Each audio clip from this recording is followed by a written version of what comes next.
Mesdames et messieurs, artistes et les culturels, distingués invités, passionnés de la culture. À ce jour de la clôture des travaux de la 2e édition de la Biennale culturelle de notre pays, grande est ma joie de vous savoir aussi nombreux, malgré les temps aussi avancés de la soirée.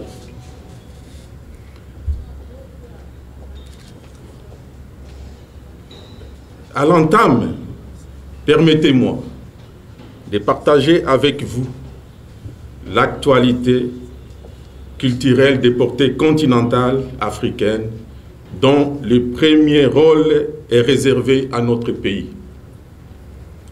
En effet, il a plu aux chefs d'État africains de désigner le président de la République démocratique du Congo à la présidence tournante de l'Union africaine. La prise de fonction interviendra au début de l'année prochaine, sauf changement de dernière minute. Ici est de préciser que le mandat de son Excellence Félix Antoine Tshisekedi Tshilombo à la tête de l'organisation de l'Union africaine est placé sous le thème art, culture et patrimoine, levier pour l'édification de l'Afrique que nous voulons. Revenons sur l'objet de notre rencontre, dont l'épicentre au demeurant reste la 2e édition de la Biennale culturelle de la République démocratique du Congo. Humblement, je m'en excuse pour la journée de l'ouverture où ma présence était plus qu'indispensable.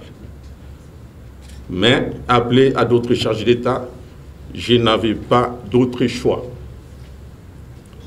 Félicitant et témoignant toute ma gratitude aux partenaires qui ont rendu possible les présentes assises, ma pensée va tout droit à l'Union européenne, Wallonie-Bruxelles, la plateforme contemporaine et tant d'autres, dont évidemment vous voyez derrière moi. C'est ici l'occasion de saluer le travail remarquable des participants, lesquels débouchent à des recommandations qui traduisent les préoccupations et attentes des artistes et des culturels, toutes disciplines confondues. À ce sujet, le ministère prend l'engagement d'inscrire dans la durée la Biennale culturelle de la République démocratique du Congo par son inscription au budget national dans le seul but de garantir sa pérennité.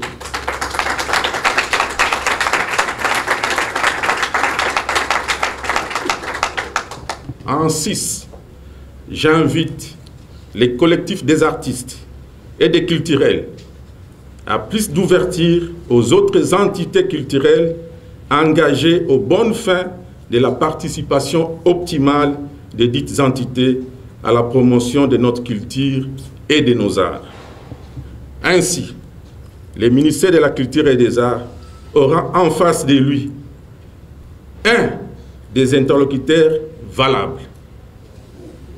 Je terminerai mon propos de ce jour en réitérant mon vœu de voir ce que je considère dès aujourd'hui comme le Parlement des artistes prendre forme à la fois comme espace culturel représentatif et fédérateur des aspirations culturelles et artistiques à la dimension de la notoriété du génie culturel de la République démocratique du Congo. Vous convient toutes et tous ici présents à la 3e édition prévue en 2022, je déclare clos les travaux de la 2e édition de la Biennale culturelle de la République démocratique du Congo. Je vous remercie.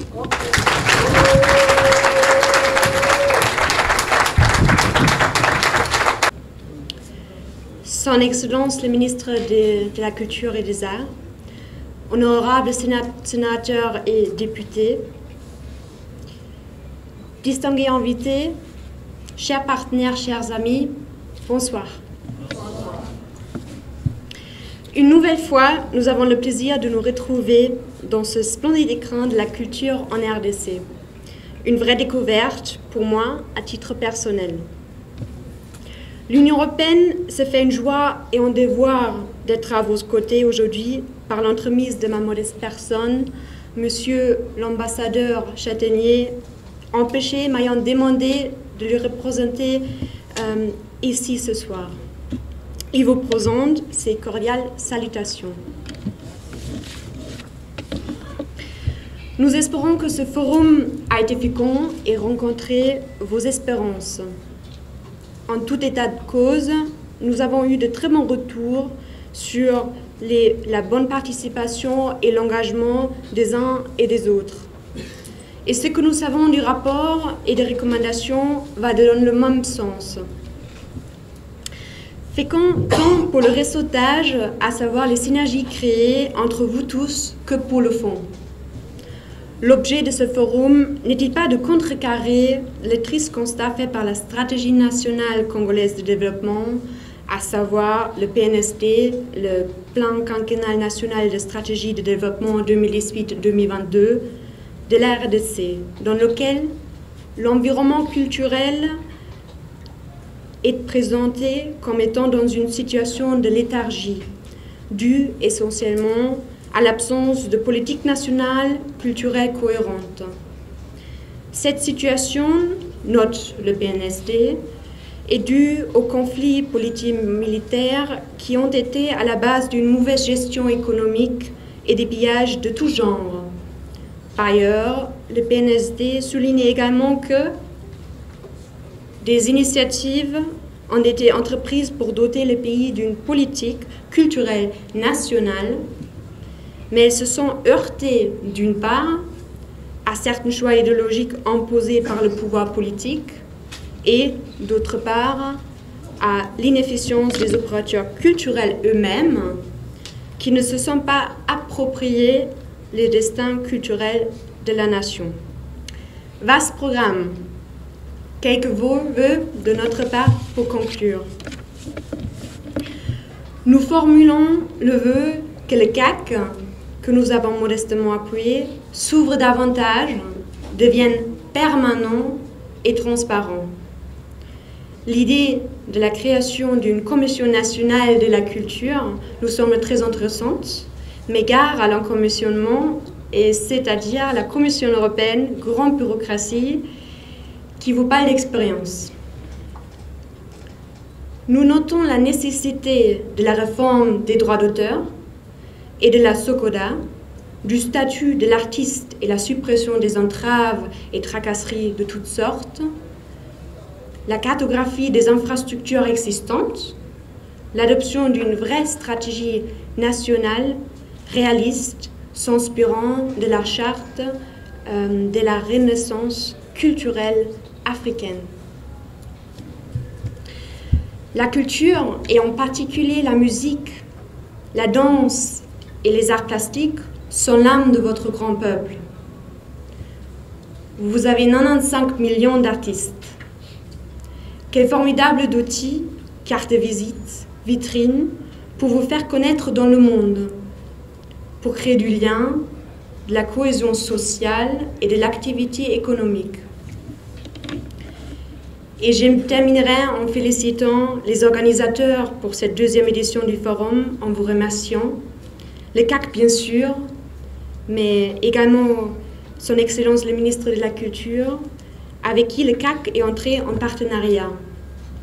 L'Institut des musées nationaux, la COFET, et vous tous présents aujourd'hui. Nous attendons la suite avec impatience. Restons tous mobilisés. Merci.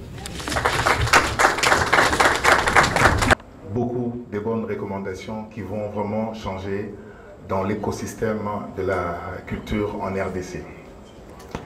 Je remercie toutes les personnes, toutes les institutions qui nous ont soutenus. Je commence par remercier d'abord les ministres de la Culture avec toute son équipe pour l'accompagnement. Nous avons préparé ce forum depuis plusieurs mois. Donc merci beaucoup, Excellence. Merci beaucoup à toute l'équipe, les DIRCAB, les DIRCABA, le conseiller. Lui, je voudrais quand même citer son nom, le conseiller Colin. On commence à l'appeler même membre du CAC. Donc merci beaucoup. Merci aussi à notre partenaire, l'Union européenne, ici représentée. Et bien sûr la COFED, monsieur l'ordonnateur national du FED est aussi représenté par la chargée de la communication.